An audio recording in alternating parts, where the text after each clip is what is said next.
안녕하세요, 앵글입니다. 오늘은 자유연에게 시작과 끝을 장식했으며 자신을 위해 캐리건을 주기로 했으나 결국엔 친구를 위해서 자신을 희생한 사나이 타이커스에 대해 알아보겠습니다.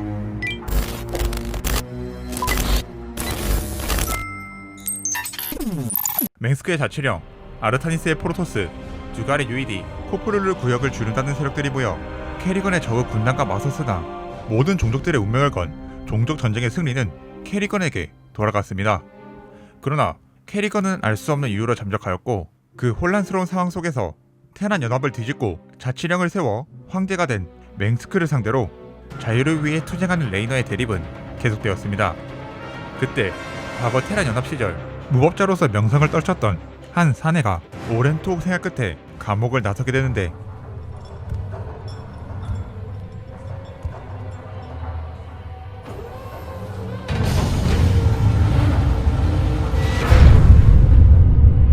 자치령의 세력권 중 변방에 위치한 마사라, 이곳에서 잠시 은신 중이던 레이너의 위치를 어떻게 알아낸 것인지 그에게 다가오는 한 해병.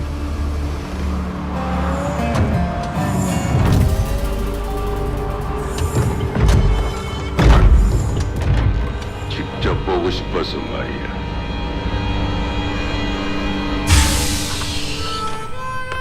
시민의 영웅, 지미 레이너.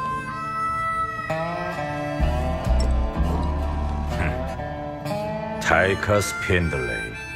그의 정체는 그의 오랜 친구 타이커스였습니다. 그는 오래전 레이너와 함께 천국의 안마들이란 소대에서 활동하며 조합전쟁에서 큰 활약을 보여주었으나 상간의 배신으로 전우들을 잃고 레이너를 구하기 위해 홀로 남아 구속된 인물이었습니다.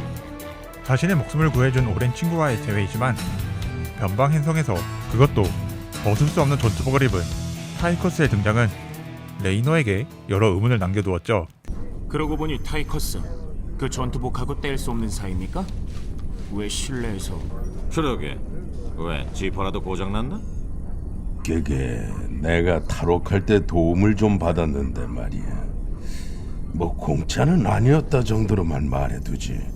빚을 다 갚기 전까진 꼼짝없이 입어야 해. 그러나 타이커스는 유물을 구해주기만 하면 사례비를 지급해주는 메비우스 재단과의 접점을 만들어주면서 재정난에 시달리던 레이너 특공대에게 큰 금전적 도움을 주었으며 과거부터 뛰어난 전투력의 소유자였던 그는 수많은 전투에서 승리를 이끌어내 주었습니다.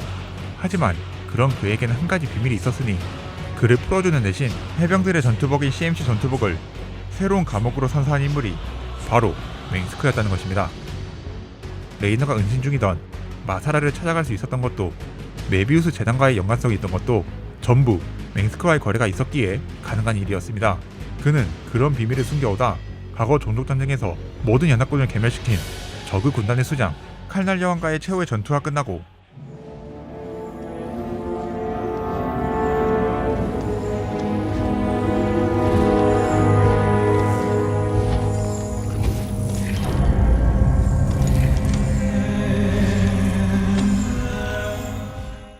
캐리건이 인간으로 돌아오자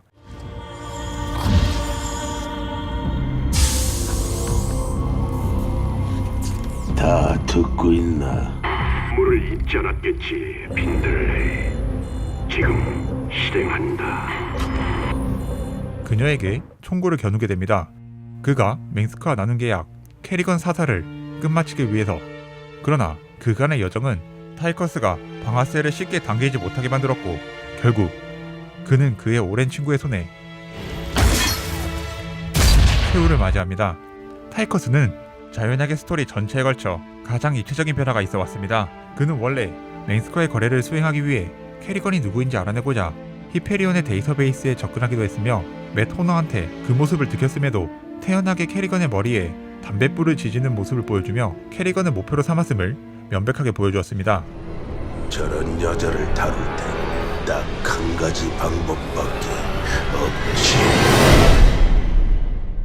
그러나 그는 자유를 위해 투쟁하는 레이너와 함께하며 서서히 변하기 시작합니다. 사실 타이커스란 인물은 저돌적이고 제멋대로인 인물처럼 보이지만 실상은 그 누구보다 억압된 인물입니다. 겉으로는 벗을 수 없게 용접된 전투복을 입고 있고 대장님, 타이커스가 함선에 올라탈 때 우리 기술자들을 시켜 스캔을 해봤는데요. 이거 너무 짓궂은 취미 아닌가? 농담이 아닙니다. 전투복에 정교한 수신 장치가 달려 있는데 특정 신호를 수신하면 그의 장기 기능을 멈추도록 설계되었습니다.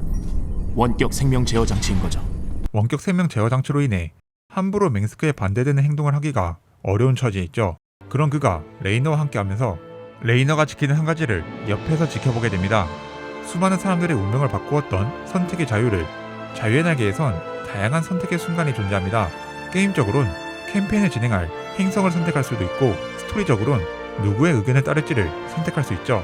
대표적으로 저그에 가면의 행성인 헤이븐을 두고 헨슨 박사의 연구를 믿고 치료제를 만들 것인지, 아니면 프로토스와 함께 저그를 박멸할 것인지를 선택할 수 있고, 노바로 대표되는 유령과 토시로 대표되는 악령 중 누구의 의견에 따를 것인가도 선택할 수 있었죠. 이 중 정사 스토리인 헨슨 박사를 믿고 치료제를 만드는 선택지와 여정을 함께한 토시를 믿고 악령을 고르는 선택지는 타이커스에게 있어 내적인 변화를 줄 만한 사건들이었습니다. 헤이븐에선 치료제를 만들기 위해 무려 프로토스의 함대를 상대했으나 저그 바이러스 치료제 개발을 성공하면서 수많은 사람들을 구할 수 있었습니다. 또한 토시의 의견에 따라 악령을 구하게 되면 악령들 또한 결국에는 사람이며 그들의 악명은 그저 만들어졌을 뿐임을 알게 되죠. 이 모든 건 캐리건의 이야기에도 적용이 됩니다. 저그에 감염된 가장 대표적인 인물이지만 자유날개 스토리가 진행됨에 따라 타이커스가 레이너에게 제안했던 유물 수집이 알고 보니 캐리건을 사람으로 되돌릴 수 있는 열쇠라는 것이 밝혀집니다. 또한 캐리건도 사람이었던 시절엔 그저 한 남자를 사랑했던 여자였음을 알게 되죠. 그에 따라 타이커스는 고민하기 시작합니다. 실상은 자신처럼 이용당한 인물일지라도 그녀에게 두 번째 기회가 있는 것이 옳은가 하고 말이죠. 그러나 타이커스는 레이너를 믿기로 합니다.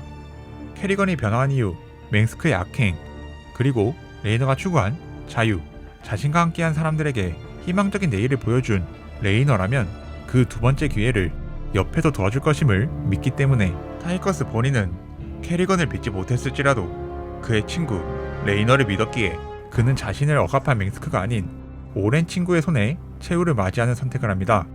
마지막 순간에선 오직 자신의 의지를 따른 선택을 한 것이죠. 그간 자네를 따라 정의를 위한 싸움을 해보니까 말이야. 진짜 자유가 이런 거구나 싶었지. 흥미로운 점은 타이커스가 마지막에 캐리건에게 총구를 겨눈 모습은 헤이브 미션 중 헨슨 박사의 믿음을 저버렸을 때의 결말인 레이너가 감염된 헨슨 박사를 향해 총구를 겨눈 장면과 유사합니다. 둘의 차이점이 있다면 헨슨 박사는 저그에게 감염되고 다시는 사람으로 돌아올 수 없음과 동시에 레이너도 선택을 강요당한 상황이었지만 캐리건은 칼날 여왕에서 사람으로 돌아오며 새로운 기회를 가져볼 수 있었으며 타이커스 본인이 스스로 캐리건을 살리기로 선택했다는 것입니다. 전투복이랑 움직이는 감옥에서 맹스크에 의해 자신의 목숨조차 억압된 상황 속 레이너와의 여정을 통해 자유라는 것이 무엇인가에 대해 돌이켜본 타이커스.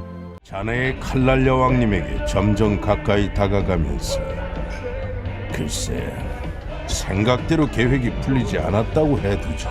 자네가 정말 필요해, 타이커스. 날 믿어주게. 우리 예정을 생각해서라도 말이야. 알았어, 알았다고 도와줄게. 그럴 줄 알았어. 예정이라. 어쩌면 그의 대사가 드디어 올 것이 왔군. 스타크래프트2의 시작과 끝을 장식한 이유는 모든 게 억압된 상황 속 자신의 의지를 담은 자유로운 선택까지, 그의 여정이 모든 종족이 자유를 되찾는 스타크래프트2의 스토리와 일치하기 때문일 것입니다.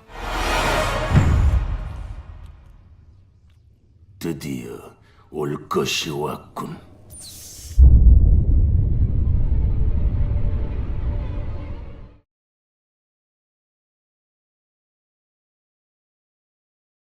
정말 잘했어, 타이커스.